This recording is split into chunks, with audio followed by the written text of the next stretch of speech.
If you've gotten a letter from the Social Security Administration telling you that you were overpaid and now owe that money back, you are not alone and you are not in trouble. About 2 million people a year get one of these letters. 2 million. And here's the part almost nobody tells you up front. This can happen to someone who did absolutely nothing wrong, not a single thing. It can happen because of a math error on their end, a delay in updating your file, a change in your life that took a few weeks to show up in their system. And yet the letter that shows up in your mailbox says you owe money, sometimes a lot of money, and it can feel like the ground just dropped out from under you. So before you do anything else, before you panic, before you write a check you can't really afford, or just assume there's nothing you can do, I want you to hear this clearly. This is not the end of the story. There are real legal paths to fight this, reduce it, or in some cases, get it wiped out entirely. That's what this video is for. We're going to walk through exactly how this happens, exactly what your options are, and exactly what steps to take in plain language. No jargon, no scare tactics, just what's actually true and what you can actually do about it. Let's deal with the two things people usually believe the moment they open one of these letters, because both of them are wrong, and believing them can cost you money you didn't even owe. The first one is this idea that if Social Security says you owe them money, that's just it. You have to pay it. End of discussion. That is not true. The overpayment determination is not a final judgment carved in stone. It is a decision made by the agency. And like most decisions made by a government agency, it can be wrong and it can be appealed. You have a formal, legal right to challenge it, and we're going to show you exactly how in a few minutes. The second belief, and this one really needs to be put to rest, is the idea that overpayments only happen to people who did something wrong. Maybe they lied about their income, maybe they hid a job, maybe they committed some kind of fraud.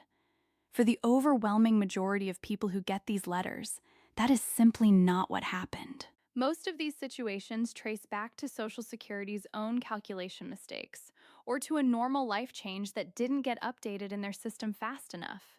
You didn't do anything wrong. The system just didn't catch up to your life in time.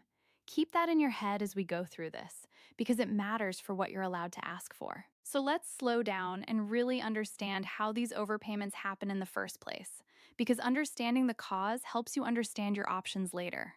One of the biggest sources is simply an error inside the Social Security Administration itself. Their calculations are complicated. They're pulling numbers from multiple systems, applying formulas, adjusting for cost of living, adjusting for other benefits you might receive, and sometimes those numbers just don't add up correctly on their end. That's not your fault. That's their math.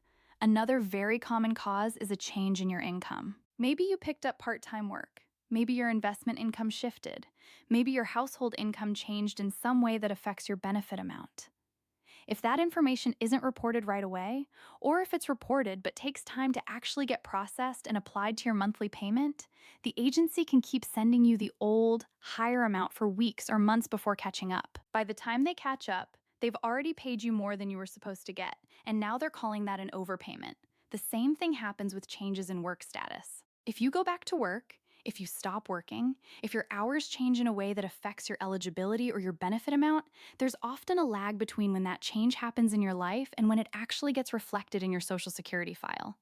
Marital status is another one. Getting married, getting divorced, a spouse passing away, these things can all affect benefit calculations. And if there's a delay in updating that information, the payments you receive in the meantime might not match what you're actually owed. Living arrangements matter too, especially for certain kinds of benefits, where who you live with and how expenses are shared can affect the calculation. And on top of all of that, there are just plain old processing delays. Paperwork sits in a queue. A form gets filed but takes time to work its way through the system. None of this requires you to have done anything wrong. It just requires the ordinary friction of a very large government system, trying to keep up with millions of people's changing lives in real time, and often not quite managing it. So when that letter arrives saying you were overpaid, the honest, accurate way to think about it is this. Something in a very complicated system didn't sync up correctly, and now they want that money back, regardless of whether it was their mistake or a lag in reporting a life change. The debt gets assessed to you either way, but the reason it happened matters enormously for what you're entitled to ask for next, and we'll get into exactly why. Now let's walk through, step by step, what actually happens once that letter lands in your mailbox, because knowing the mechanics here is what lets you act instead of freeze. The letter itself will state that Social Security has determined you were overpaid, and it will state an amount. That number can feel like a gut punch, especially if it's large, and especially if the overpayment built up over months or even years before anyone caught it. I want to be honest with you here. There's no single typical dollar figure I can give you, because these debts vary enormously. Some are small, the result of a minor miscalculation over a short period. Others are large, because the error went uncorrected for a long stretch of time before anyone noticed. So don't panic based on the size of the number alone, and don't assume that because it's large, it must be accurate, or that you're somehow more at fault for a bigger number than a smaller one. Along with that dollar amount, the letter gives you a window to act, and this is the single most important detail in the entire process. You generally have around 60 days from the date on the notice to request an appeal. 60 days. If that window passes and you haven't taken action, Social Security can begin withholding money directly from your future monthly benefit payments to recover what they say you owe. That's why the very first thing you should do with one of these letters, before anything else, is find the date, count out that 60-day window, and mark it clearly somewhere you'll actually see it. Don't let this letter sit in a pile of mail. The clock is already running the moment it was dated. Now, inside that 60-day window, you have two distinct tools available to you, and it's important to understand that they do two different things, because a lot of people mix them up. The first is called a request for reconsideration, and it's filed using Form SSA 561. This is the tool you use when you believe the overpayment determination itself is simply wrong. Maybe you don't believe you were overpaid at all. Maybe your records show your income was reported correctly and on time. Or maybe you agree something was off, but you believe the dollar amount they've calculated is incorrect, too high, based on faulty numbers. A request for reconsideration is you formally saying, I dispute this finding, please have a person actually look at this again, because the math or the facts behind it don't hold up. This is not you asking for mercy or asking them to forgive a debt you agree you owe. This is you disputing whether the debt is even real or whether the amount is accurate. Think of it as challenging the finding itself, not asking to be let off the hook for something you acknowledge happened. The second tool works completely differently, and it's called a request for waiver of overpayment recovery, filed using Form SSA 632. You use this one when you actually agree that yes, you were overpaid, the number is accurate, that part isn't in dispute. What you're saying instead is this: it wasn't my fault, and making me pay this back would either cause real financial hardship or it would simply be unfair given the circumstances. This is the tool for situations where the honest truth is Social Security made a mistake, or there was a delay that wasn't within your control, and now paying this back would create genuine hardship for you or your household. Remember what we talked about earlier, how most of these overpayments stem from the agency's own errors or simple delays in updating information rather than any wrongdoing by the person receiving benefits. That is exactly the kind of situation this waiver request exists for. It's an acknowledgement built into the system that people shouldn't be financially punished for mistakes that weren't theirs to begin with, as long as they can show the hardship or unfairness involved. So to put it simply, if you think the number is wrong or you weren't actually overpaid, that's a request for reconsideration, Form 561. If you agree you were overpaid but believe it wasn't your fault and paying it back would hurt you financially or otherwise be unfair, that's a request for waiver, Form 632. And here's something worth knowing. These two requests are not mutually exclusive. Depending on your situation, you may have grounds to file one or, in some cases, both. And it's worth thinking through your specific circumstances or talking to someone who can help you sort out which path or paths fit what actually happened in your case. Here's a piece of this process that a huge number of people never realize they're allowed to do, and it can make an enormous difference while your case is being reviewed. While either of these requests, the reconsideration or the waiver, is pending, you can ask Social Security to pause any withholding from your monthly benefit until a decision has been made. Think about what that means in practical terms.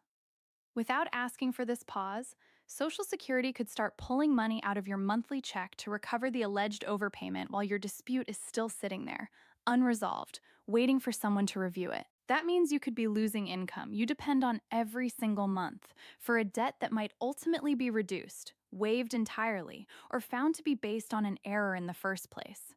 By requesting that pause, you protect your monthly income while the actual question of whether you owe this money and how much gets sorted out properly. This is not some obscure loophole. It is a legitimate part of the process, and it exists precisely because it isn't fair to force someone to lose income based on a determination that hasn't even been finalized yet. If you take away only one action item from everything I've told you so far, let it be this. When you file your reconsideration or your waiver, also ask, in writing, for withholding to be paused while it's under review. Now let's say the review happens, and for whatever reason, you don't qualify for a full waiver. Maybe part of the overpayment does need to be repaid. Even in that situation, you are not necessarily stuck paying it all back in one lump sum, and you're not necessarily stuck having your entire monthly benefit withheld until the debt is cleared.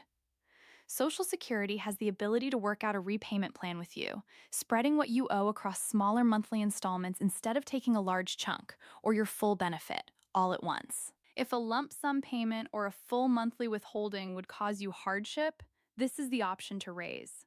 The point here is that even in a worst case scenario, where you do owe some or all of the money, you still have room to negotiate how that gets paid back in a way that doesn't wreck your monthly budget. Nobody should assume that an overpayment notice automatically means either paying everything immediately or losing your entire check the following month.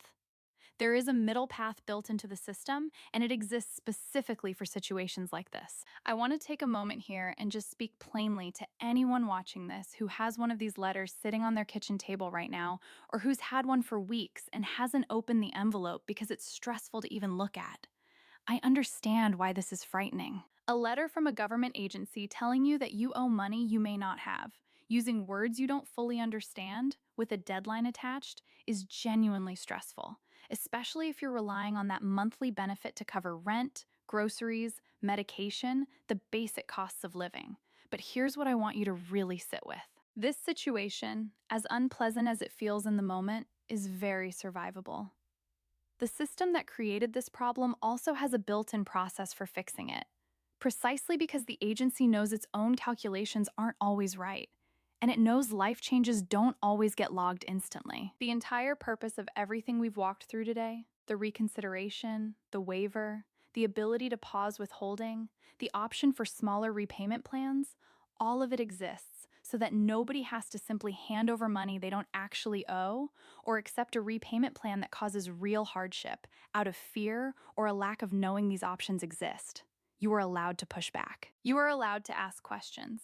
You are allowed to say, I don't think this is right, or I agree this happened, but I can't afford to pay it back this way. Those are not acts of defiance against the system. They are exactly what this process was built to let you do. So here is what to actually do if you, or someone you love, has one of these notices sitting around right now. First, sit down and actually read the letter carefully, all the way through. Find the date it was issued and count out that 60-day window from there so you know exactly how much time you have to act. Then, based on what we've walked through, decide which path fits your situation. If you don't believe you were overpaid or you think the amount is wrong, that's the request for reconsideration. Form SSA 561. If you agree it happened, but believe it wasn't your fault and paying it back would be a real hardship or otherwise unfair, that's the request for waiver. Form SSA 632. And remember, you can pursue one or both depending on your circumstances. Whichever path you choose, don't forget to also request that any withholding be paused while your case is under review, so you're not losing income while waiting for an answer.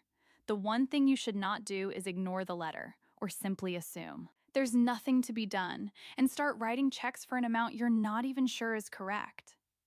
If this video helped make sense of something that felt overwhelming, do me a favor and drop a comment letting us know if you or someone you know has dealt with one of these overpayment notices and what that experience was like. And if you know someone right now who might be sitting with one of these letters, feeling stuck or scared, please share this video with them.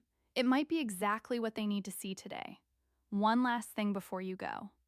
Everything in this video is meant as general education to help you understand the process and know that options exist. It is not personal legal or financial advice for your specific situation. If you are dealing with an actual overpayment notice, the right next step is to contact the Social Security Administration directly or speak with a qualified professional who can look at the details of your particular case. Thanks for watching, and I'll see you in the next one.